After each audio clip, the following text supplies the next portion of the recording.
Educational video पाहण्यासाठी subscribe करा आणि बेल आयकॉनला क्लिक करायला विसरू नका. Now let's go for the properties of soil. अब सॉइल का भी हमें पता है कि सॉइल अलग अलग कलर की होती है, कुछ बहुत डार्क होती है, कुछ बहुत लाइट होती है कलर में. They can be even red or it can be even yellow या फिर ब्लैक भी हो सकती है. और plus soil have different different textures and it all these things depends on किस लेयर के ऊपर सॉइल हमें मिल रही है. Plus the properties of soil also depends on the texture of soil कि अब कि या फिर कितनी properties as in it can be the fertilisers या कितनी न्यूट्रिशियस है वो सॉइल, या फिर if would that soil be able to clog the water or not, would that be soil be able to give us a good crop or not. तो ये सारी चीजें हमें सॉइल से पता चलती है फ्रॉम इट्स कलर और and it's texture.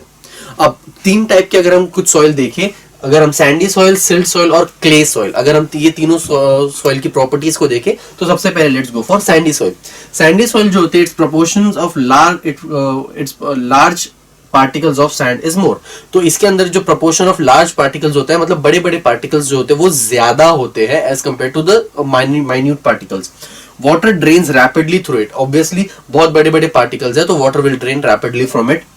Ploughing of soil is easy, it's less fertile. इसके जो प्लोइंग है ड्यूरिंग द खेती के दौरान जब प्लो किया जाता है इस सॉइल को तो it's easy but the soil is not very fertile. तो इसीलिए बहुत सारे फर्टिलाइजर्स को यूज किया जाता है if you want to grow crop in this soil. Particles are made of silicon dioxide. Particles जो होते हैं इसके सिलिकॉन डाइऑक्साइड जिसे क्वार्ट्ज भी कहते हैं उससे बने हुए होते हैं. These particles are insoluble in water and soil supplies less nutrients. मतलब कि ये जो soil के particles होते हैं obviously they are huge particles या बड़े particles होते हैं तो it's insoluble in water plus जो इसके nutrition level जो होता है nutrient level वो इसके अंदर कम होता है. किसमें? Sandy soil के अंदर. Now talking about silt soil तो the particle are of medium size. तो इसके जो particles होते हैं वो medium size होते हैं, neither too large or not too small.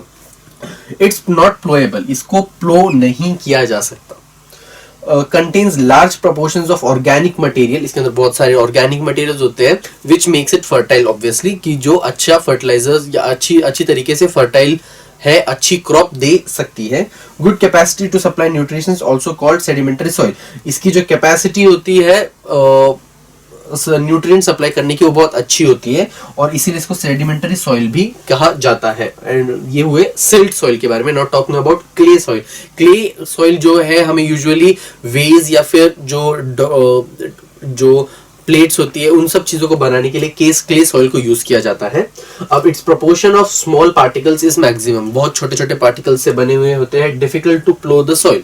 इसको प्लो करना बहुत डिफिकल्ट है. वाई? बिकॉज बहुत छोटे छोटे पार्टिकल से बनी हुई सॉइल होती है. They are smooth to touch. Obviously clay जो होता है जिससे हम मटके बनाते हैं, ये सारी चीजें जो बनती है वो क्ले सॉइल से बनती है. ये बहुत स्मूथ होती है टेक्सचर में. Plus it has high water holding capacity. It can hold a lot of water. तो ये हुए तीन अलग अलग टेक्सचर्स जो सॉइल के अंदर पाए जाते हैं. Now let's go for some uses of soil.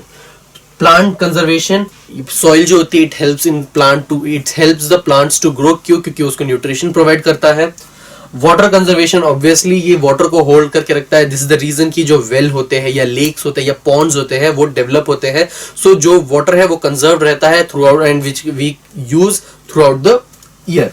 Plasticity. It can be given any required shape. It's property of a soil that is called plasticity. मतलब soil की कुछ specific soils ऐसी होती है जिसकी एक property होती है कि उसको कोई भी shape दिया जा सकता है. And those soil और या फिर that property of soil is used to make bricks, idols. There are various utensils that we use. चीनी मिट्टी के बर्तन बनाए जाते हैं. So ये अलग अलग uses है जो soil को जहाँ पे हम use करते हैं. Now let's talk about some important types of soil and its uses. एक होती है China clay.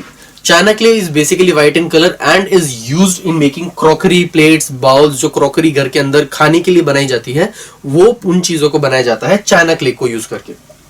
There is shadu soil.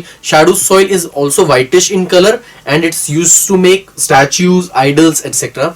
Then there is terracotta soil. Terracotta soil reddish होती है कलर के अंदर और इसको डेकोरेटिव आइटम्स बनाने के लिए यूज किया जाता है. Now and there is one more, that is Multani mitti which is used in cosmetics to remove the tanning from the sun etcetera. तो ये कुछ इंपॉर्टेंट टाइप्स ऑफ सॉइल्स होती है जो हम एवरीडे लाइफ में यूज करते हैं. चलिए अब now let's go for soil testing. अब सॉइल टेस्टिंग होता है बेसिकली सॉइल को टेस्ट किया जाता है टू चेक आउट कि what are the components that are present in the soil. So it is done to determine various proportions of soil. अब proportions can be anything. इसका moisture कितना है, इसमें nutrient level कितना है, इसमें humidity level कितना, तो ये सारी चीजें पता की जाती है इस soil testing के द्वारा. अब during soil testing the soil is examined for color, texture and proportion of organic matter in it. So during soil testing there are several terms that are that can be found out, and that those are color, texture, proportions of organic matter. तो ये सारी चीजों को account में रख के जो soil है उसको टेस्ट किया जाता है. The tests named two tests, namely the pH and electrical conductivity. So there are two tests that are conducted. The first one is pH and the other one is electrical conductivity test. Are particularly useful in finding out the characteristics of soil. तो soil की characteristics को find out करने के लिए दो test use किए जाते हैं. First one is the pH test and the other one is electrical conductivity test. There are several other tests but these are the two main tests जिसको हम use करके soil के features को पता करते हैं. Now let's see what are the causes of diminution of soil fertility. कि वो अब कौन सी चीजें होती है जो soil की fertility को कम कर देती है. Soil pH is less than 6 or greater than 8. अगर जो pH हो सॉइल का अगर वो 6 से कम हो या 8 से ज्यादा हो, obviously we know that 7 is the neutral part of the soil. 7 से कम होता है तो एसिडिक सॉइल होती है, 7 से ज्यादा होता है तो बेसिक सॉइल होती है. अब 6 to 8 के बीच में जब सॉइल का pH होता है तब उसको आइडियल pH माना जाता है, अच्छा सॉइल माना जाता है. बट अगर 6 से कम हो pH और या 8 से ज्यादा हो then it's excess of acidity और एक्सेस ऑफ बेसिसिटी, तो ऐसी सॉइल को अच्छा नहीं माना जाता. The low proportion of organic waste. Obviously अगर ऑर्गेनिक वेस्ट जो सॉइल के अंदर हो वो ज्यादा अच्छी तरीके से नहीं हो, ऑर्गेनिक न्यूट्रिएंट्स जो हो वो अच्छी तरीके से अच्छी प्रपोर्शन में ना हो, तो उस सॉइल को it's not considered as a good soil.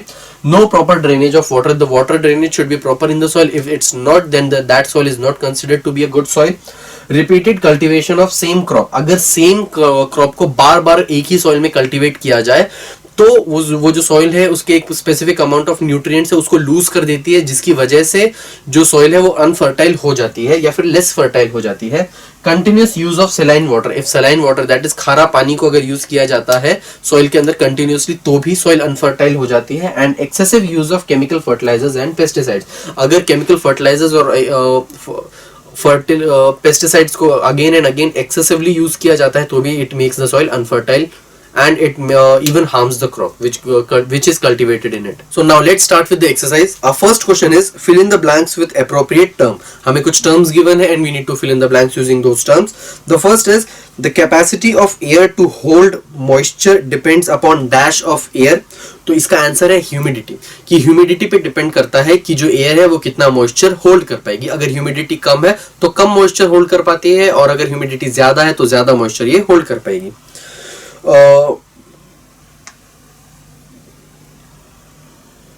And the next is water does not have dash but has definite dash and dash. So water does not have a definite shape but has a definite density and volume.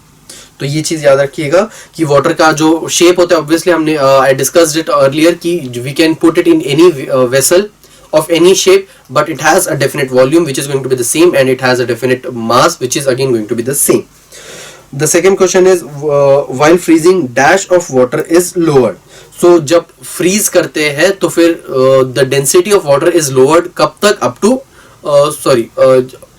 4 degree Celsius तक पहले तो density increase होती है and कहा है कि freeze किया गया है तो डेंसिटी जो है वो कम की जाती होती है. 4 डिग्री सेल्सियस के बाद डेंसिटी कम होने लग जाती है. So the density of water is lowered. So dash soil has pH 7. So neutral soil has pH 7. The soil अगर 7 से ज्यादा हो तो वो basic soil होती है और अगर pH 7 से कम हो तो वो acidic होती है. So the pH 7 is known as neutral.